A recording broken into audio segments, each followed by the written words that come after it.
अनुष्ठान प्रारंभ किया। माँ गंगा तैयार हुई और कपिल भगवान ने भी कहा कि बेटा सब कुछ अच्छा है, सारी व्यवस्थाएं अच्छी हैं, लेकिन अगर गंगा जल आ जाए तो उससे अच्छा उपाय कोई नहीं है।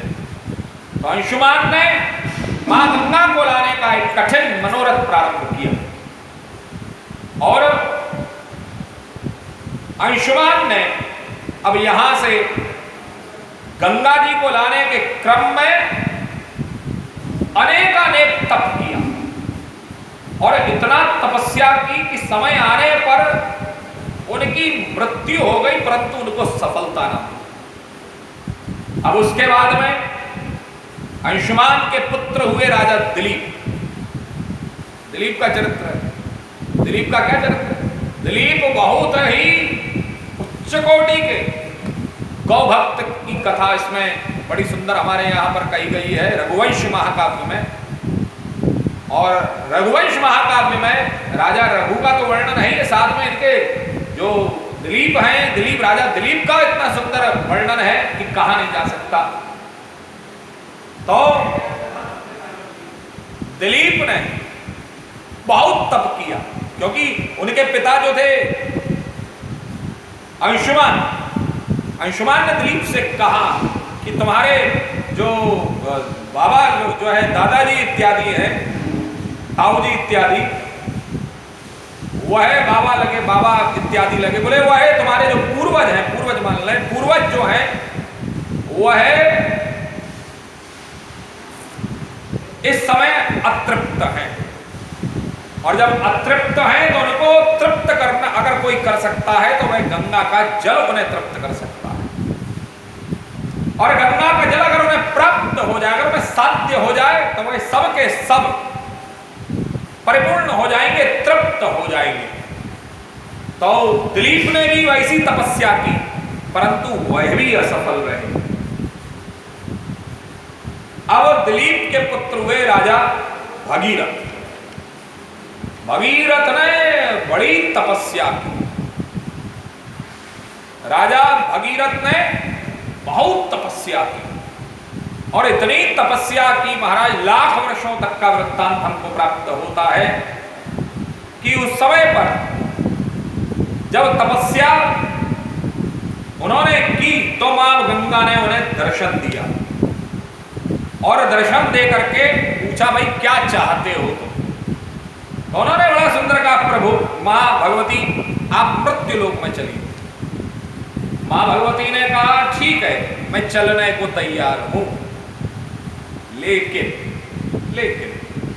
अब जरा विचार करिए यहां से वो जो लेकिन शब्द आया, वह लेकिन शब्द बड़ा सुंदर कि कोपे धारयितावेगं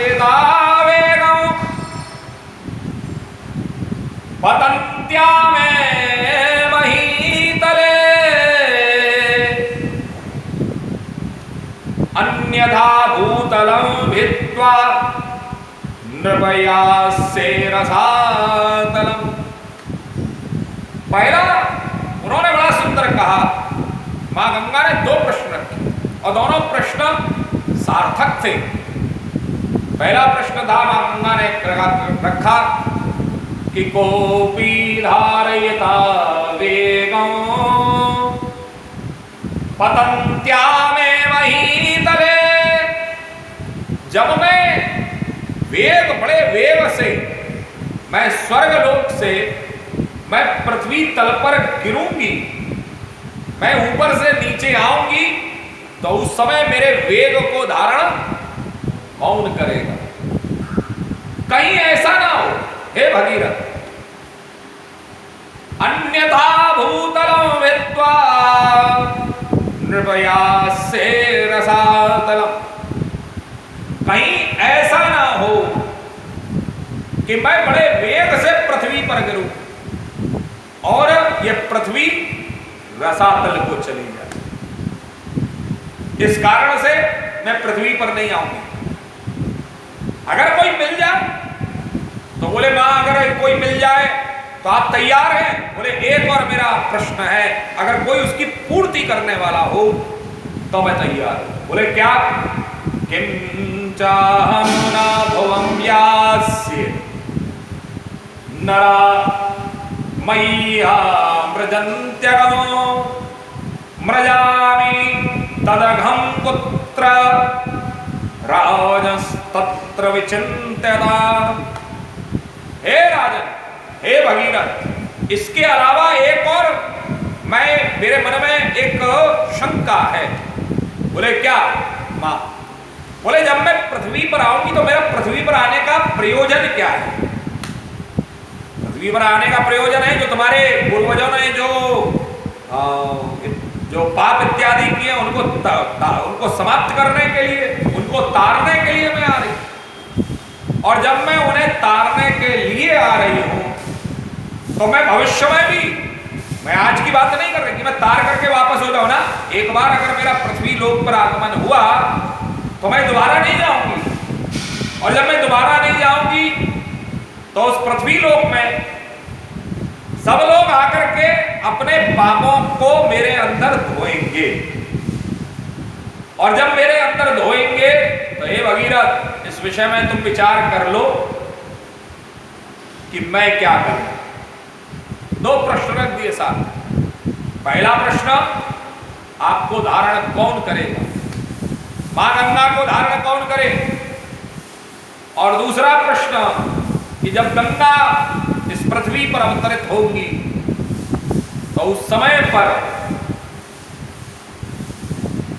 मां गंगा के अंदर जो लोग, पापी लोग जो स्नान करेंगे, उन पापों को मां गंगा कैसे समाप्त करेंगे? भगीरथ ने मन में विचार किया, अब कहां जाऊं, किधर जाऊं? जैसे तैसे तो मेरे को प्राप्त हुआ। अब मन ही मन में राजा परीक्षित ने मन में एक ही विचार आया कि जब कोई कहीं से व्यवस्था ना बने तो देवादिदेव महादेव की शरण लेनी चाहिए। और उसने राजा भगीरथ ने तपस्या के द्वारा भगवान शंकर को प्रसन्न किया। बड़े वर्षों तक उसने पुनः तपस्या की। भगवान शंकर तो आशुतोष तुम ऑर्डर दानी, आशुतोष है, बहुत जल्दी आशुतोष कहा जाता है जो जल्दी प्रसन्न हो जाए।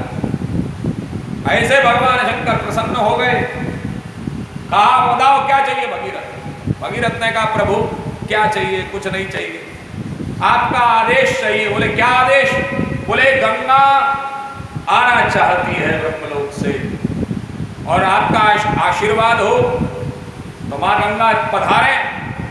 तो बोले फिर परेशानी क्या, दिक्कत क्या? बोले गंगा कहती है कि कहीं ऐसा ना हो कि मैं जो हूं, मां का कथन है कि कहीं ऐसा ना हो कि मैं ऊपर से नीचे आऊं तो ये समूची पृथ्वी को मैं रसातल में लेकर के चली जाऊं। बोले अच्छा? बोले हाँ। बोले जाओ जाकर के कहो पृथ्वी लोक पर हमें एक व्यक्ति मिल गए हैं जिनका नाम भगवान शंकर, क्योंकि शंकर का और गंगा का उससे पहले मिलन कभी हुआ नहीं। और जब भगवान शंकर का और मां गंगा का उससे पहले मिलन नहीं हुआ तो गंगा जानती नहीं है शंकर के बारे में कि शंकर कौन। तो भगवान शंकर ने उस समय कहा कि जाओ गंगा से कहो हम तैयार हैं, वह पृथ्वी पर आने की तैयारी करें। अब वो गंगा के लिए भगवान शंकर तैयार हुए। गंगा आज ब्रह्मलोक से चली, भगवान ब्रह्मा जी महाराज के कमंडल में से निकली और कमंडल से निकल करके भगवान, हालांकि श्रीमद् भागवत में तो बहुत ही संक्षिप्त में कथा है कि गंगा स्वर्ग से आई, भगवान शंकर ने मस्तक पर धारण किया और धारण करके बड़ी सावधानी से भगवान शंकर ने वहां से गंगा को छोड़ा। लेकिन संतों में बड़ा सुंदर इसका कथानक बड़ा सुंदर दिया है, क्योंकि आज चूंकि अवतरण दिवस है मां गंगा का, तो अगर उस पर हम विस्तार से इसका आनंद ना लें तो आनंद नहीं आता। और इस कथा में बड़ा सुंदर भाव है। देखिए